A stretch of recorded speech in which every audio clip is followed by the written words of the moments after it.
Seen the papers? I think this one is my favorite. Oh, what I would have given to have seen Frank Ryan's face.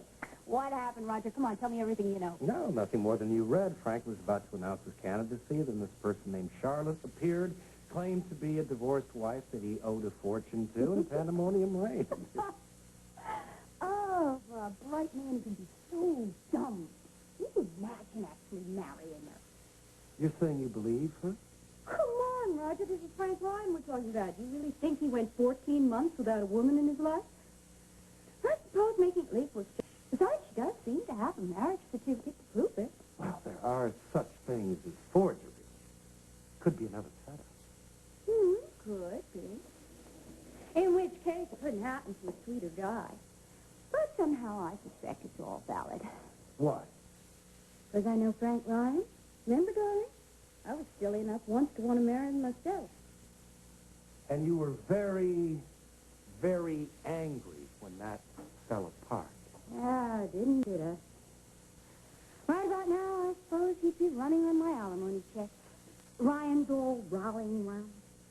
Doing the best they can. Yeah, the entire campaign staff, most of whom we must admit are blood relatives, in there trying to salvage the shreds of Frank's reputation. You're thoroughly enjoying this, aren't you? Why shouldn't I? I mean it, Roger. Why shouldn't I? You know what he did to me. If it weren't for Frank Ryan, Kirk and I would be married now. Kim and Arlie would have a home with us. He smashed all my dreams. You bet. I love watching his go up in smoke. I think what I enjoy most about it all is that it seems to have been so very public. And so very total. According to the stories, the entire clan was there trying to share in his triumph. I honestly believe that you had done it. Me? Really?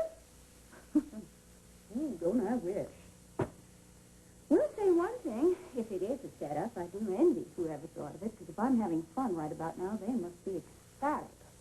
Any idea who is doing it?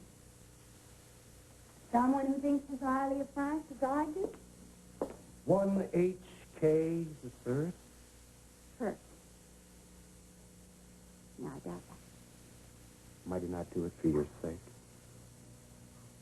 Kathy holds the purse strings now, Roger, more than ever. Oh, yeah. I'm sure he'd like to buy us a little vengeance, but I doubt she'd let him. And as for me, much though I do wish I could take responsibility, well, it was sheer madness to try something like that on Frank. Couldn't get away with it twice. No, I'm afraid all my plans are much more direct. I was just going to bombard him in the newspapers and on the airwaves, send out dozens of researchers to find every mistake he ever made in his whole life and publicize them. I was thinking of running an interview with Delia and see if I couldn't dig up all the old scandal and gossip about Jillian. That was in the works. However, now it looks like I'm not going to have to lift a finger, am I? I can just sit back and watch Frank squirm.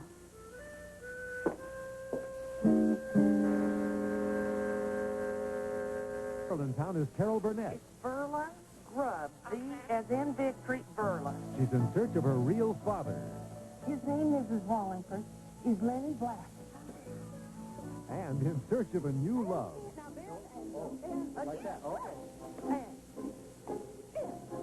And Pine Valley will never be the same. I like to taste your name. Don't miss guest star Carol Burnett this week on All My Children.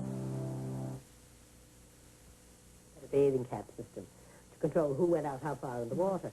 And as the children passed certain tests, they were issued a cap.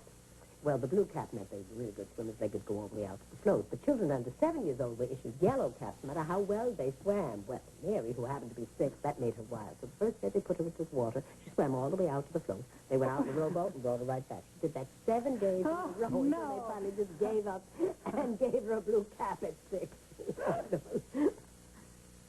Oh, Jack! Mrs. Ryan's been telling me such lovely stories. Hello, Lilla. Well, she has a lot of them. Have you got any news for us? They hired me. I'm going to be on TV. Station WTJ-TV twice, maybe 3 times a week. Big money. For me. Isn't that grand? That's marvelous. You're still going to do your column, though. Oh, yeah. This is strictly experiment. I don't know how I'm going to like working with all those bodies around. I like my privacy. Yes, I know that. But just think of how many more people you're going to reach with your work this way. And this is a mother talking. And think how much better able you're going to be to clear up the truth about Francis, if that's appropriate, of course. I'll do what I can. You know that. I do. Well, I'm going to check on Miss Ryan. She's doing everything in her power to look gorgeous tonight. Well, are we on for the ballet tonight or not? I don't dress like this for the movies. Come to think of it, I don't dress like this for the ballet. Unless it's house seats. That's what's bothering you, house seats. Oh, house seats are fine. You get to see everything. Everyone gets to see you. Did you have to cut your interview short or something? Would you rather be working on a story? I'd like to follow up on Frank, yeah. But there's nothing to do right now. Besides, Ryan is looking forward to the ballet. So am I. More to the point, I want to spend the evening with you. Well, then, let's gather up the kid and get going. Lovely. Car's right downstairs. You mean that block-long limo parked in front of the bar? That's your car? Yes? Does that matter? No. I like limos. I used to ride around with Ray Woodard all the time when she was my boss. So? So, this is going to be a special night. Right.